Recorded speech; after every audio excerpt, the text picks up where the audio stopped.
Jadi Iran sebenarnya, ini bahasanya begini, Iran sebenarnya sangat tidak takut dengan gertakan daripada Amerika.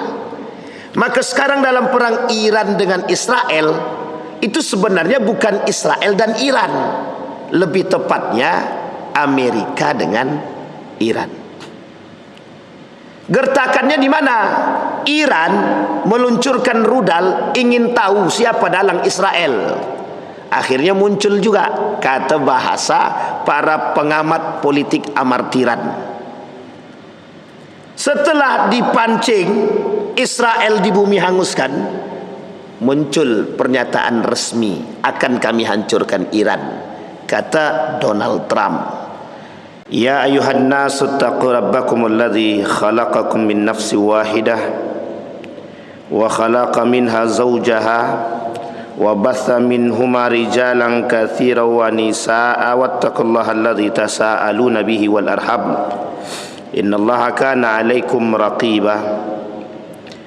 Wa qala Allah ta'ala ya ayyuhalladzina amanu taqullaha wa qulu qawlan sadida yuslih lakum a'malakum wa yaghfir lakum dhunubakum wa man yuti'illaha wa rasulahu faqad faza fawzan 'azima.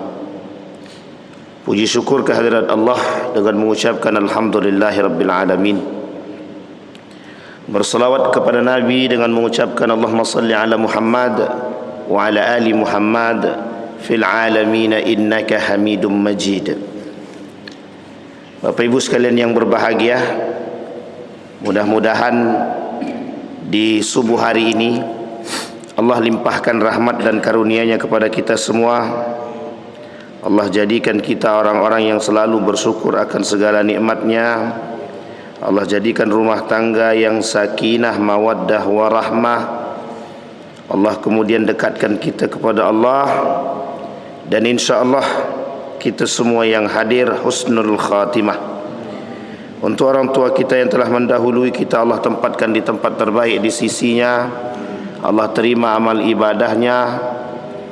Allah kumpulkan bersama orang-orang yang saleh. Dan untuk orang tua kita yang masih hidup, Allah sehatkan, Allah kuatkan, Allah limpahkan rezeki dan istiqamah dalam kebaikan dan ketaatan kepadanya. Amin ya rabbal alamin. Baik Bapak Ibu sekalian yang berbahagia, di subuh hari ini saya ingin bacakan satu pernyataan dari seorang pengamat politik,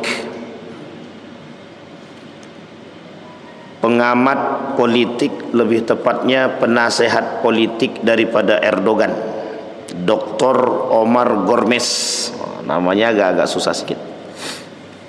Ini kok timnya sempurna ini. Baik, apa kata Dr.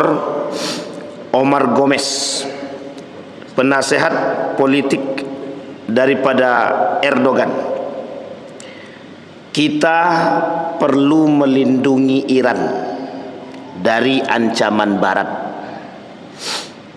dan melindungi diri kita sendiri dari pengaruh Iran. Nah, ini penting nih Pak. Kalau ini agak-agak sensitif juga sebenarnya, tapi ya udahlah, tak apa-apa. Di dalam muatan yang lain, Dr. Fahmi Salim merangkum dalam tulisan beliau, Yahudi versus Syiah. Tapi di bawah dia beliau tulis Israel versus Iran. Kita lihat, Israel menjajah Palestina saja membunuh 136.000 orang Palestina sejak tahun 1948. 1948 itu awal mula ketetapan negara Israel oleh PBB. 1947 akhir, ya bisa dikatakan 1948 lah awal mula berdiri sejarah negara Israel.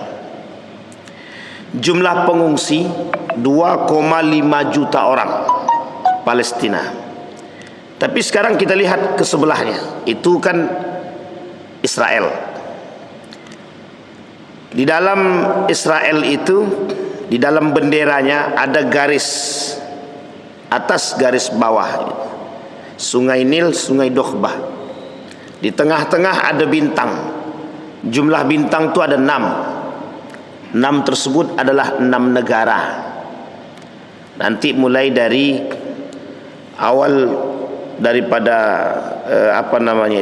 dekat Dokhbah, perbatasan dengan Yerusalem, Israel itu, sampai ke Mesir. Jadi itu harus menjadi daerah kekuasaan mereka. Itu inti daripada lambang bendera Israel. Kemudian kita lihat ke samping. Yang di samping ini Iran. Jangan kaget. Iran menjajah yang pertama Irak, yang kedua Suriah, yang ketiga Lebanon, yang keempat Yaman. Ini semua negara Islam.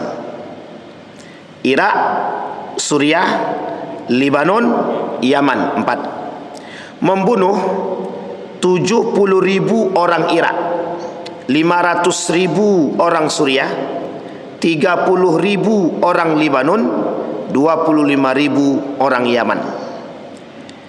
Jumlah pengungsi 3 juta orang Irak, 13 juta orang Suriah, 0,5 juta orang Lebanon, 2,5 juta orang Yaman. Sampai di sini bisa dipahami Bapak Ibu. Kira-kira mana yang paling sadis dalam melakukan penjajahan? Iran atau Israel? Babilonia, Irak, pernah dibumi hanguskan oleh Persia, Iran pada masa saat ini. Berubahnya Persia dari Iran itu ada pengaruh besar daripada dinasti Safawiyah. Safawiyah ini salah satu kelompok Syiah yang kelak berkhianat daripada Turki Utsmani, yang kelak punya peran merubah dari nama Persia menjadi Iran. Sehingga dalam perang Israel dan Iran ini, oleh pengamat politik mengatakan, apakah ini ideologi, perang ideologi atau perang militer? Apakah ini perang ideologi atau perang militer? Kata sebagian para pengamat politik. Tapi dalam tulisan lain, dalam artikel yang lain dituliskan begini: antara nuklir dan geopolitik. Intinya politik semua. Saya tak masuk pada porosnya Syiah, saya tak masuk dalam porosnya Sunni. Ada masanya kita masuk nanti pada itu, antara Sunni, antara Syiah, antara Yahudi nanti. Tapi yang jelas, Yahudi ini banyak. Apakah semua Israel ini Yahudi? Apakah semua Israel ini Yahudi? Ada yang mengatakan semua Israel ini Yahudi. Tapi saya sepaham bahwa tidak semua Israel ini Yahudi. Kenapa demikian? Karena di perbatasan-perbatasan Israel itu sebenarnya masih ada orang-orang yang lain yang berketurunan Arab yang juga bukan Israel, bukan Yahudi. Tapi mereka mungkin lebih tepatnya mencari aman di tempat-tempat tertentu, karena mungkin Israel tersebut bagi mereka adalah negara paling kuasa dan dikdaya pada masa ini. Karena ada sebagian yang tinggal di Israel itu bukan untuk ikut campur dalam urusan ini, bukan. Karena memang mereka terafiliasi, bekerja sama, dan mungkin merasa nyaman dengan kedudukan posisi kekuatan yang dimiliki oleh Israel. Dan itu ada motif-motif tertentu, meskipun sebagian kecil. Tapi sebagian lain menganggap semua Israel itu ya Yahudi, tapi tidak semua Israel itu Zionis. Nah, ini bahasa mereka. Terlepas daripada pemahaman tersebutlah. Kemudian Yahudi sendiri itu banyak. Ada Yahudi sendiri, ada yang disebut dengan Zionis itu sendiri. Tapi oleh sebagian pengamat politik mengatakan bahwa Zionis itu ya Yahudi, Yahudi ya Zionis. Tapi sebenarnya itu berbeda. Zionis ini gerakan di dalam Yahudi yang ingin menghancurkan Islam dan tujuan akhirnya dunia. Dunia kemudian tujuannya adalah Islam. Itu yang disebut dengan Zionis. Zionisme ini memang dibangun oleh Theodor Herzl dalam aluran politik ketika ingin mengambil sebidang tanah di Palestina. Karena ditolak oleh Sultan Abdul Hamid II, dia bangunlah komunikasi politik terhadap seluruh penguasa-penguasa yang memiliki dana pada masa itu dari kalangan-kalangan konglomerat Yahudi yang ada di berbagai macam negara. Termasuklah negara-negara tersebut ada Amerika, Perancis, Inggris, Jerman, semua dikumpulkanlah oleh Theodor Herzl melalui jaringan-jaringan yang dia miliki, dan semua ini adalah konglomerat. Termasuklah salah satunya konglomerat negara Jerman yang pada masa itu memang berdarah Yahudi. Sehingga para konglomerat-konglomerat ini berkumpul memiliki satu tujuan dan satu visi dan misi, yaitu ingin membangun yang disebut dengan Yahudi State, negara Yahudi. Sampai di sini bisa dipahami Bapak Ibu ya. Ini negara Yahudi. Negara Yahudi agamanya nanti bukan Yahudi lagi, tapi agamanya akan berubah menjadi Abrahamic religion, agama Abraham atau agama Ibrahim yang menaungi semua agama di bawah satu agama. Satu agama itu Ibrahim yang menaungi semua agama, termasuk Islam, termasuk Buddha, Hindu dan lain sebagainya, Majusi, Nasrani dan lain sebagainya. Mereka ingin jadikan satu dan menjadi pusat perhatiannya adalah agama Ibrahim. Yahudi itu memang agama, tapi tidak pada masa Nabi Ibrahim, tidak pada masa Nabi Ishak, tidak pada masa Nabi Yakub, tidak pada masa Nabi Yusuf dan seterusnya. Tidak. Yahudi berubah menjadi nama itu setelah Nabi Yusuf, kemudian setelah Yahuza, lebih tepatnya pada masa cicit daripada Yahuza. Nah, ini poin penting untuk dalam sejarah yang harus kita pahami dulu. Karena di sini poinnya berbeda. Nah, di sini sudah dipahami ya Bapak Ibu ya. Di sini poinnya Bapak Ibu. Maka Yahudi ini oleh Theodor Herzl tadi dikumpulkan, dibentuklah gerakan untuk merebut kekuasaan tadi, untuk menghancurkan dunia dan menguasai dunia, disebutlah gerakan Zionis. Nah, ini tujuannya untuk memang mencaplok tanah Palestina itu. Zionis ini cuma tujuannya pada awalnya cuma itu, mengambil tempat di Palestina agar bisa terbentuk negara Yahudi. Setelah itu baru mereka kuasai dunia secara utuh.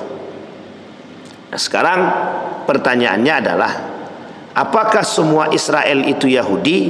Apakah semua Yahudi itu Israel? Semua. Kalau kita merujuk pada pemahaman yang kedua tadi, bahwa semua Israel itu Yahudi, tapi tidak semua Yahudi itu Israel. Karena banyak orang-orang Yahudi, mayoritas orang-orang Eropa itu, hampir setengah penduduk Eropa itu sekarang Yahudi. Hampir setengah daripada penduduk Eropa itu semuanya Yahudi. Tapi bukan Israel, bukan Israel. Karena Yahudi ini banyak. Ada Yahudi di Persia, Iran, Yahudi Isfahan, ada Yahudi Khazar, ada Yahudi di Persia, ada Yahudi di Jerman, ada Yahudi di Belanda, ada Yahudi di Inggris, di Prancis dan lain sebagainya. Tapi tidak di Israel. Dalam gerakan Zionis ini, semua orang-orang Yahudi nanti dimanapun mereka berada akan kembali ke Israel. Itu tujuannya. Maka dibangun dulu semenanjung negara Yahudi ini agar bisa menampung orang-orang Yahudi yang ada di muka bumi ini untuk kembali balik ke asal mereka, yaitu tanah Palestina atau Yerusalem. Nah, sampai di sini sudah paham ya Bapak Ibu ya. Jadi tujuannya Theodor Herzl tadi mengambil Palestina itu tujuannya apa? Politikkah, ideologikah? Dari ideologi melalui tangan politik. Dari ideologi melalui tangan politik. Karena tanpa politik, ideologi Yahudi tak akan pernah tersebar. Tanpa politik, ideologi Abraham tidak akan tersebar. Maka butuh strategi untuk bisa menguasai dunia dalam menjalankan misi untuk menyebarkan paham ideologi Yahudi. Sampai di sini bisa dipahami? Nah, ini gaya berpikirnya begitu dulu. Ini yang disebut dengan skema berpikirnya Pak. Sekarang kita tengok di negara versusnya tadi, Iran. Iran ini, kita baca lagi tulisan apa kata Dr. Fahmi Salim. Antara Israel dan Iran, kedua-duanya adalah sama-sama musuh Islam. Sekarang pertanyaannya, mana di antara dua musuh ini yang paling kecil pengaruhnya, permusuhannya kepada kita? Kalau Israel jelas musuh kita Pak, itu jelas banget. Kafir iya, Muslim tidak. Tapi satu sisi ada kemunafikan, ada pengkhianatan yang pernah dilakukan oleh Iran. Karena yang pernah dilakukan oleh Iran, pembunuhan terhadap kelompok-kelompok Sunni. Pertanyaannya, Sunni ini sudah berbau ideologi, Syiah juga sudah berbau ideologi. Karena paham Syiah di Iran itu berubah ketika datang dinasti Safawiyah. Dulu Iran ini Sunni, dominasi terbesar pada masanya Iran ini Sunni. Datang dinasti Safawiyah merubah semuanya. Hampir semua orang-orang yang ada di Iran itu pada saat itu memberontak terhadap kekuasaan dinasti Safawiyah. Pertanyaannya, siapa yang memberontak? Yang memberontak orang-orang Sunni. Mengapa mereka memberontak? Karena dinasti Safawiyah mewajibkan kepada semua penduduk Iran untuk menganut mazhab resmi negara. Apa mazhab resmi negara ketika itu? Syiah. Sampai di sini bisa dipahami. Dia memisahkan antara politik dengan ideologi agak sulit. Tapi kalau kita tengok jalur tengahnya semuanya dapat, karena memang di situ permainannya. Sekarang kita lihat muncul tulisan konflik Iran dan Israel, ditulislah oleh salah seorang pengamat politik. Apa kata beliau? Antara nuklir dan geopolitik. Sekarang kita lihat dulu nuklirnya. Ada berapa jumlah negara yang memiliki nuklir di muka bumi ini? Dari sekian banyak negara, satu negara yang tidak terdaftar, namanya Iran.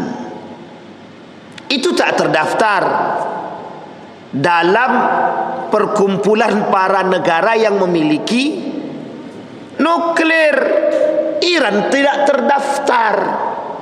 Itu dipersoalkan. Mengapa? Disinilah oleh sekian para pengamat politik dari golongan orang-orang nuklir itu mengatakan Iran itu memiliki nuklir ilegal.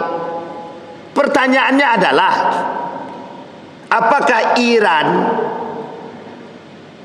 memiliki masalah dengan pandangan para pengamat politik tersebut atau para pandangan negara-negara tersebut? Tidak.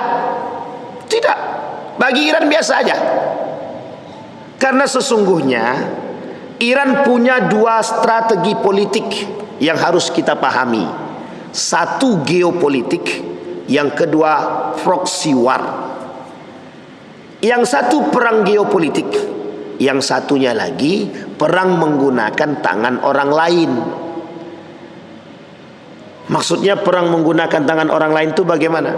Tidak ikut campur, tahu-taunya dia mendapatkan untung. Nah, itulah paling penting bahasanya itu sebenarnya.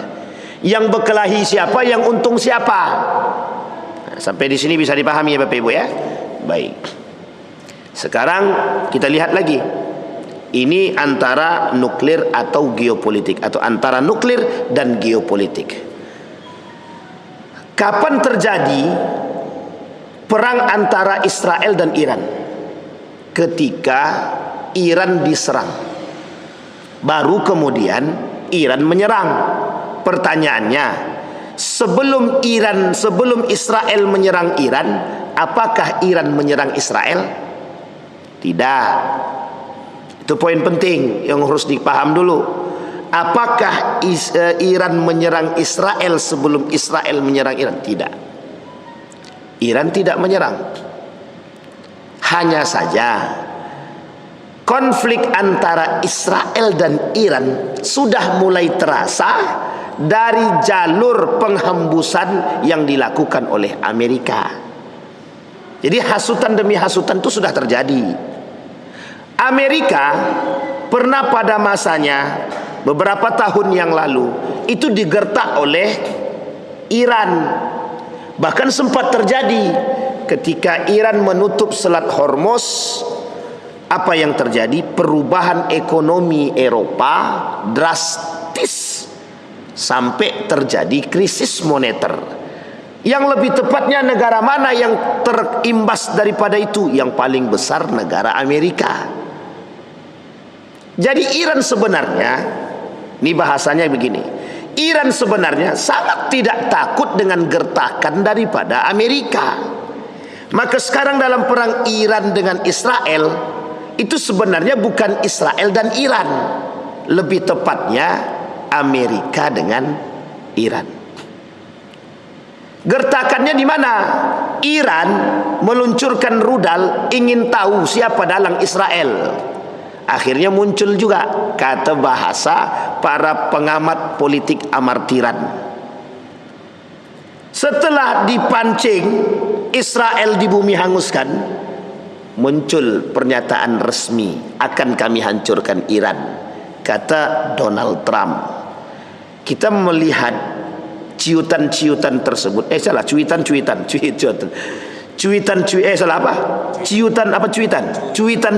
itu daripada resmi dari setiap negara, baik Israelnya, baik Irannya, baik Amerikanya. Sehingga ketika bahasa Donald Trump itu muncul di permukaan, sehingga muncul juga pernyataan resmi dari beberapa negara yang ingin ikut andil berkecimpung dalam perang ini. Siapa mereka? Rusia. Siapa lagi? Cina. Dan yang sekarang mulai ikut lagi Korea Utara. Korea Utara punya rudal, punya nuklir, punya. Rusia apatah lagi. Sekarang yang memberikan bantuan itu dari dua negara, Rusia dan Cina. Pertanyaannya, di mana negara-negara Islam? Ada satu pernyataan yang keluar dari Muhammad bin Salman. Dia menghubungi Iran dan mengatakan, teruslah mewakili kami. Tapi betul apa tidak, wallahu alam. Tapi pernyataan ini banyak sekali disambut baik. Bahasanya apa? Negara-negara Islam tidak berani unjuk gigi, tapi mereka kemudian mengatakan terima kasih telah mewakili kami dan lanjutkan. Pertanyaannya adalah apakah kita negara Islam itu mau membantu? Itu pertanyaan besar. Karena sebelum perang tersebut, Donald Trump sudah berkeliling. Dia keliling-keliling negara Arab, Saudi Arabia, Mesir, Dubai, Qatar, Kuwait, sudah dikelilingi. Apa alasan beliau mengelilingi itu? Otomatis diplomasi dan investasi. Nah, ini poin pentingnya di situ. Termasuk salah satunya Mesir ketika itu yang ikut, bahasa lainnya tunduk, bukan tunduk sebenarnya, membangun komunikasi dan diplomasi bersama dengan Donald Trump yang mewakili Amerika. Nah, sampai di sini sudah dipahami Bapak Ibu ya. Artinya Donald Trump bilang begini, kalau bahasa isyaratnya, kami butuh tenaga dan butuh duit dalam perang dunia ketiga ini. Kalian mau dukung kami apa tidak? Nah, itulah bahasanya. Bahasa kasarnya begitu. Karena sudah tampak di mana letak kelemahannya. Dia kelemahannya di mana? Ketika Palestina dibombardir oleh Israel, ketika mereka tak mampu bernegosiasi dengan, di situ letak kelemahan daripada Amerika. Saya ulangi sekali lagi Bapak Ibu, Hamas ini ancaman berat bagi mereka. Karena apa yang dinukil, ada unsur religiusnya, ada unsur ideologinya, ada. Membawa satu gerakan yang disebut dengan jihad, yang itu ditakuti oleh semua negara Eropa yang memusuhi Islam dari sananya Pak sampai hari ini.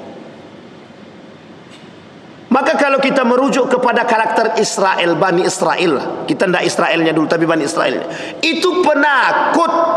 Memang dari sananya Pak, Israel itu, Bani Israel itu penakut. 2 kali disebutkan dalam Al-Quran ketakutan mereka itu. Pada masa Nabi Musa lebih tepat, yang secara terang benderang itu. Musa, kau masuk aja dalam goa itu dulu, bertemu kau dengan Tuhan lu. Kalau setelah selamat kau nanti baru kasih tahu kami. Coba jadi pahlawan di belakang. Coba bayangkan, itu diabadikan dalam Al-Quran. Sekarang kita lihat, betul tidak rasa takut, ketakutan mereka itu nampak? Nampak. Ketika Israel dibombardir oleh Iran dalam jalur ketika terjadi rudal-rudal itu, coba lihat. Cuma beberapa kali sudah keluar di media, meskipun setelahnya mereka tutup. Apa yang mereka lakukan? Minta tolong kepada Iran, stop. Kata Israel, tolonglah, stop. Sampai kabur Netanyahu itu. Apa namanya? Ya, Netanyahu. Terserah kalian lah. Kabur Pak, sampai kabur itu. Dan pertanyaannya, ada ndak Bapak Ibu temukan video resmi atau video mereka yang memelas kasihan itu? Ndak ada. Ketika video itu mulai tersebar, semua berita-berita dan video itu langsung di-cut. Untungnya ada beberapa di antara para wartawan itu sempat mendownload atau mengambil video tersebut dan tidak diretas. Itulah sebagian cuplikan video yang tersebar. Sampai itu bahkan mereka melakukan bendera setengah tiang, saking ketakutannya Pak. Padahal itu baru beberapa hari, belum sampai 1 bulan. Pertanyaannya, bagaimana dengan Palestina? 1948 sampai hari ini berapa tahun Pak? Berapa tahun, hitung? Itu sendirilah. 1948 mereka menguasai Palestina sampai hari ini. Coba bayangkan, baru 12 hari, lebih tepatnya 2 pekan, sudah kotar-katir Pak Israel Pak. Hanya 1 negara. Tambah kemudian di belakang itu muncul 2 negara, Iran dan Turki, ikut membombardir Israel. Maka Nabi tak salah Pak, perkataan Nabi dalam hadis itu tak salah itu. Kata Nabi, kelak akan muncul 3 kekuatan Islam, 1 Irak, 2 Yaman, yang ketiga Palestina atau Syam. Kekuatan pertama Irak, ini didominasi para pengkhianat. Kalau kita rujuk kepada Irak, itu pengkhianat semua isinya dulu Pak, dari dulu ya. Dulu masa khianat kepada Ali bin Abi Thalib, masa khianat kepada Al Hasan, masa khianat kepada Al Husain, dan masa berkhianat pada masa Daulah Abbasiyah. Daulah Abbasiyah itu di mana tempatnya? Di situ juga. Nah, sampai di sini bisa dipahami Pak ya. Kata para ulama dalam pemahaman hadis tersebut, jangan kesampingkan itu Irak, tidak terlalu penting karena banyak para pengkhianat lahir dari situ. Kufah, masanya Kufah, sekarang Irak, dulunya Babilonia. Kemudian yang kedua Yaman. Yaman ini negara yang selalu membantu dalam kebaikan meskipun tidak memiliki kekuatan yang lebih.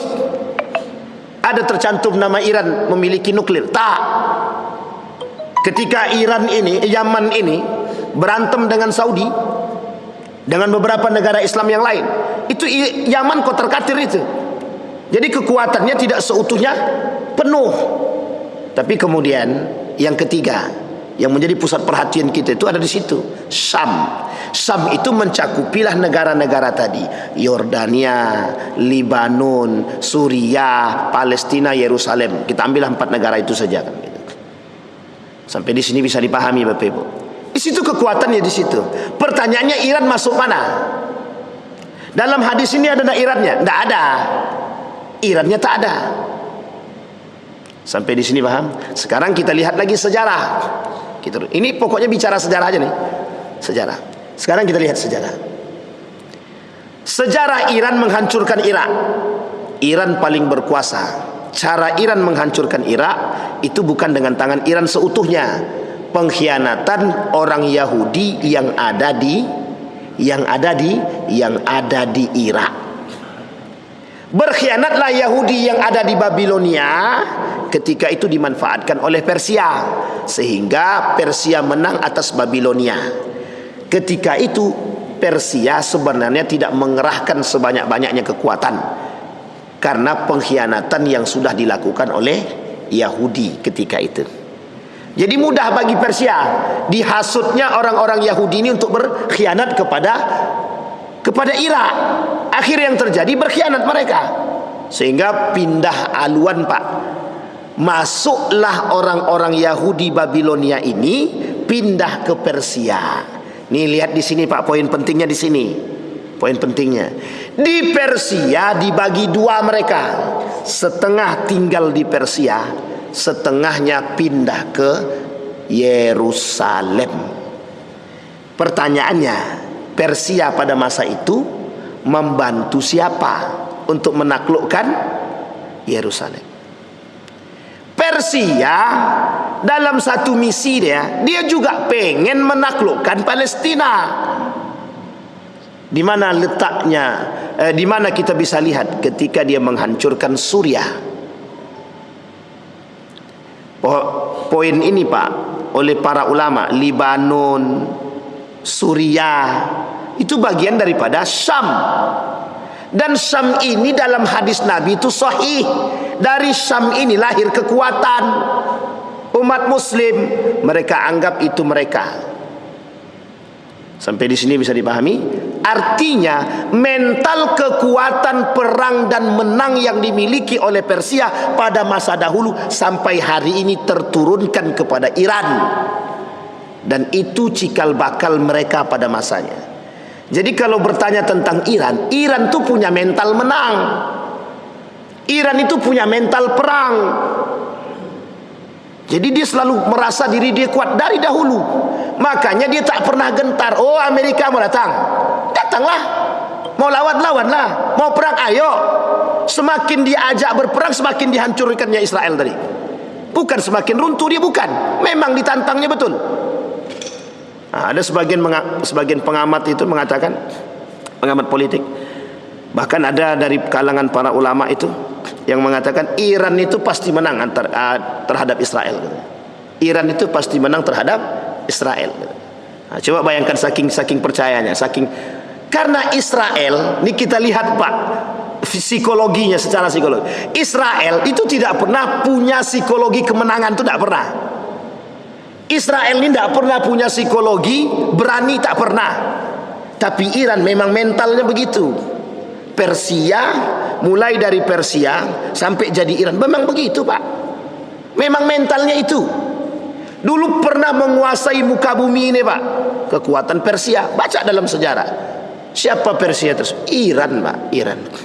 Dan di Iran itu ada satu tempat memang khusus untuk orang Yahudi, namanya Isfahan. Itulah yang disebut dengan Yahudi Isfahan, yang kelak Dajjal keluar dari situ. 70.000 orang. Sekarang jumlahnya baru 15.000. Berarti butuh berapa banyak? Nah, jangan pindah ke sana kalian. Berapa banyak kita butuh? Mereka butuh lagi 15.000 menuju 70.000. Sekitar 55.000. Artinya mereka masih nunggu lengkap tuh Pak. Kalau udah 70.000 bisa jadi itu bahasa kiasan, bisa jadi betul seperti itu. Artinya oleh sebagian pengamat politik, pengamat daripada hadis tersebut mengatakan kelak akan muncul dari Yahudi-Yahudi yang lain bergabung dengan Yahudi Isfahan untuk menjadi pengikut Dajjal.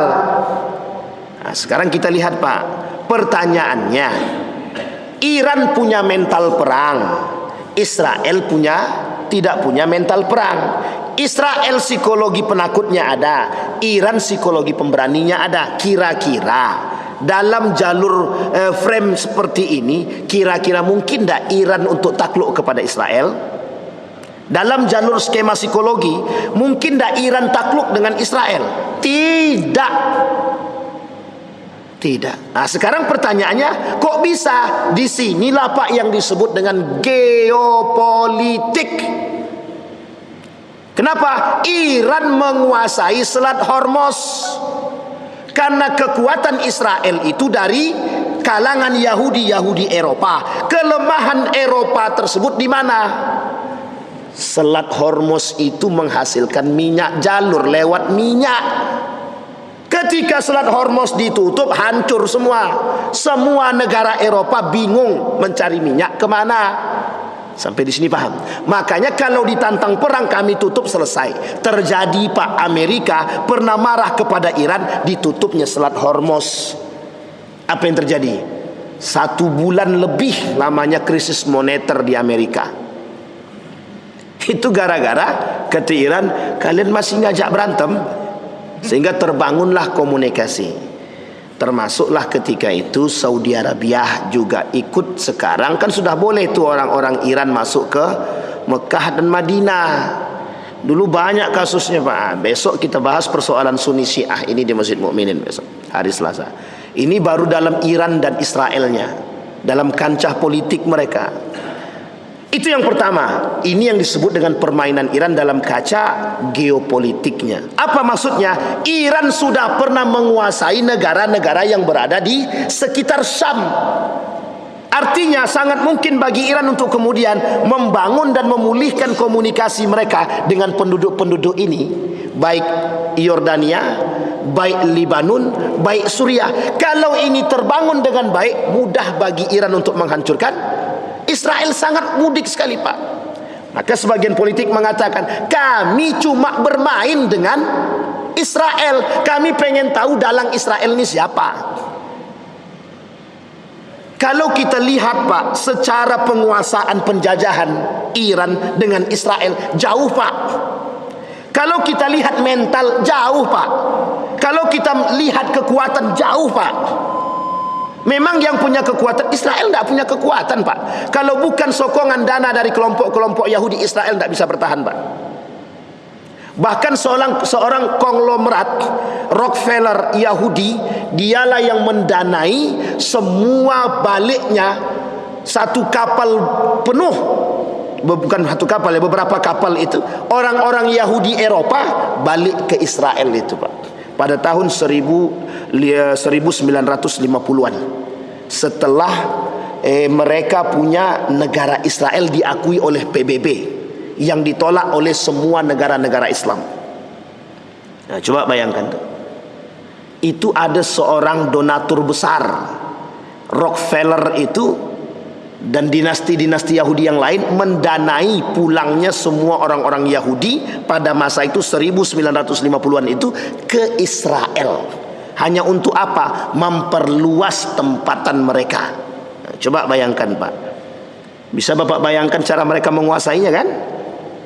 Kemudian disinilah Bapak Ibu, ketika ada bahasa, nih minta maaf ya, kata Israel, Iran maafkan kami tahu kami salah.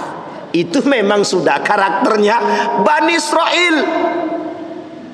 Musa, tolong mintakan ampunkan kami kepada Tuhanmu. Sudah diampunkan, berkhianat juga. Nah, coba bayangkan, kurang apa? Itu Bani Israel Pak, bukan Israel sekarang. Israel sekarang lebih parah daripada Bani Israel yang dahulu. Bani Israel dahulu beriman dia kepada Allah, sekarang tak mau dia beriman. Minta maaf kali dia, Iran stop, tetap juga dia tidak masuk Islam kan? Tapi dia tetap kafir Pak, tetap kafir. Apa kata Iran? Kalian baru sebentar, Palestina udah lama, entar dulu. Kalau bahasa kita ya, entar dulu, nikmati aja itu. Mengapa Iran kemudian tidak memiliki rasa kemanusiaan? Kalau kita tengok jalur kemanusiaannya, kata Iran, Palestina, Gaza, kami bersama mereka. Berapa lama? Ratusan tahun, 100 tahun lebih, merasakan yang dilakukan oleh Israel. Kemudian dijawab, kata Israel, kami minta maaf, kami tahu kami salah, kasihan anak-anak ini. Kata Iran, belum, ntar. Dikasih Pak, dikasih pertama, kedua, ketiga, sampai ke-8 kali. Dan itu setiap dia berbicara, besok terjadi, bentar lagi terjadi. Hanya jarak 2 menit, 3 menit. Coba bayangkan Pak, gertakannya. Pertanyaannya adalah, betulkah Iran betul-betul ingin menghancurkan itu? Iran pengen tahu siapa dalangnya. Kata bahasa pengamat politik. Sekarang kita lihat Pak, betulkah perang Iran dengan perang Israel ini, adalah murni ideologi, tidak seutuhnya ideologi. Nah, sekarang kita lihat jalur ini Pak. Yang dimaksud dalam perang ini oleh para pengamat politik, sesungguhnya Iran punya masa lalu yang sangat cemerlang. Iran punya masa lalu yang sangat baik dalam urusan perperangan dan pernah menguasai dunia dalam kancah Persia ketika nama dia Persia. Sekarang Iran juga ingin melakukan hal yang serupa. Artinya apa? Iran punya kekuatan militer. Inilah yang disebut dengan perang kekuasaan. Iran pengen berkuasa. Kalau Iran berkuasa di muka bumi ini, untuk menyebarkan paham Syiah itu mudah, sangat mudah. Uang belum menjadi penguasa dunia saja sudah banyak yang Syiah. Sampai ke Indonesia malah. Nggak usah ke Indonesia, sampai ke Riau. Yang sampai sekarang pelangnya belum copot-copot itu. Nah, itu ada di Syiah itu kan kalau tidak salah. Nah, coba bayangkan Pak. Artinya sebenarnya yang ingin dikuasai oleh Iran itu apa? Iran ingin menguasai dunia. Iran ingin memegang dunia. Karena kami punya masa lalu yang sama.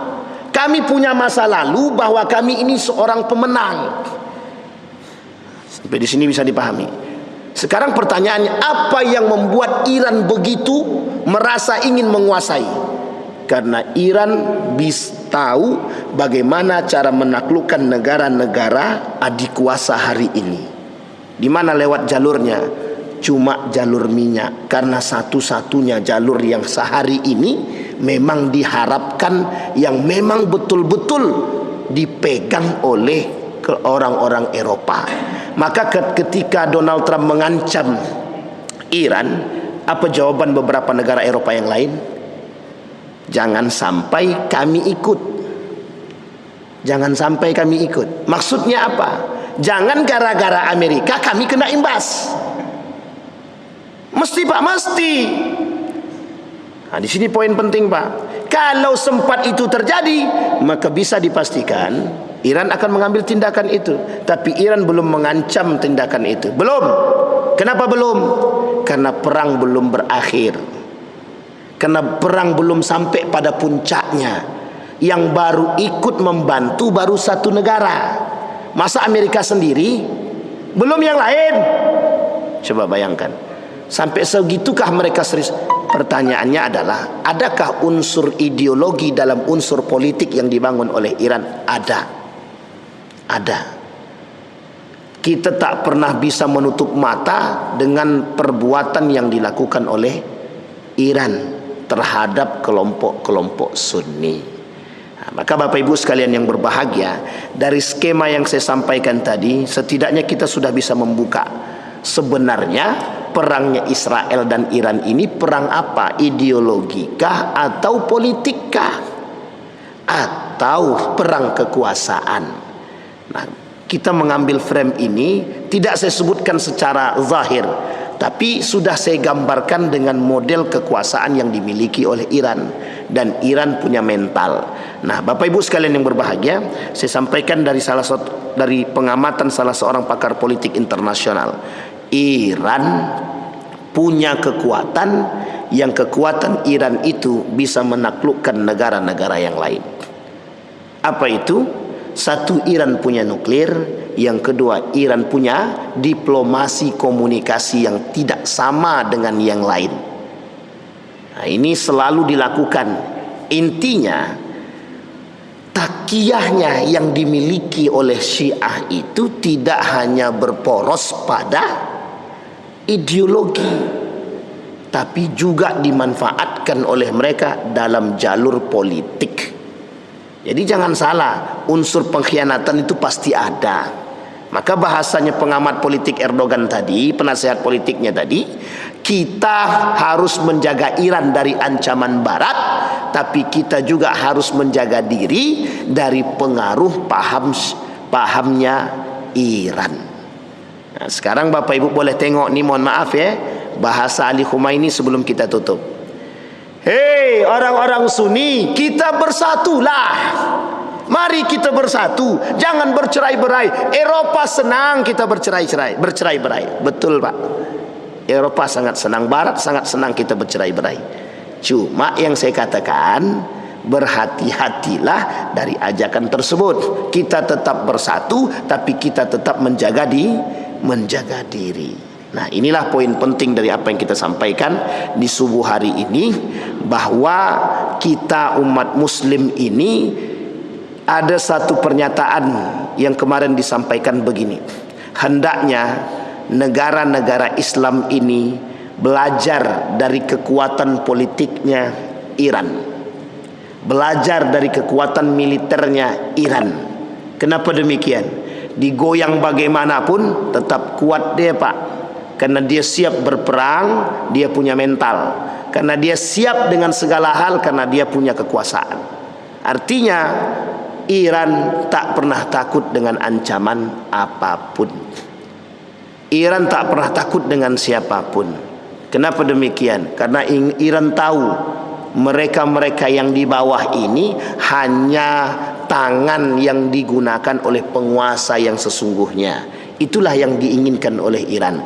Dan Bapak Ibu sekalian yang berbahagia, oleh sebagian para pengamat akhir zaman, itu dikatakan bahwa inilah yang disebut dengan gerbang perang dunia ketiga. Dan keluarlah semua orang-orang yang ingin berperang, orang-orang yang ingin keberpihakan mereka di mana? Rusia, Cina resmi, Korea Utara resmi menyatakan sikap kami bersama Iran. Maka tak salah Pak ketika SBY menuliskan dalam Twitternya itu, apa kata SBY? Cuma 5 kepala negara yang bisa melakukan perdamaian. 1 Rusia, Cina, Iran, satu lagi apa? Amerika atau Israel. 5 Pak disebutkan oleh SBY dalam Twitternya itu, kalau saya tak salah itu, dalam pernyataan dia itu. Kenapa demikian? Karena 5 ini yang berperang, 2, 3 lawan 2, Rusia, Cina dan Iran, kemudian Israel bersama Amerika. Nah, Bapak Ibu bersama siapa? Itu pandai-pandai Bapak Ibu lah, cari tahu sikap masing-masing. Insya Allah sikap akhir daripada itu kita bahas di Masjid Al-Mu'minin insya Allah di hari Selasa. Mudah-mudahan ada manfaat dari apa yang kita sampaikan. Setidaknya dalam jalur ini kita bisa melihat bagaimana sesungguhnya Iran itu berbuat dan seperti apa sesungguhnya kita dalam perang Israel dan Iran ini, dalam kancah politik, dalam urusan politik dan kemiliterannya. Insya Allah kita bahas besok antara Yahudi dan Syiah. Ini dah lain kalau Yahudi dan Syiah, karena pada masanya Yahudi dan Syiah pernah bersatu. Yahudi dan Syiah pernah bersatu. Pertanyaannya adalah, apakah Syiah juga bagian daripada Yahudi? Nanti kita bahas di sana. Saya kira itu saja, mudah-mudahan bermanfaat. Fa'tabiru ya ulil absar la'allakum tuflihun.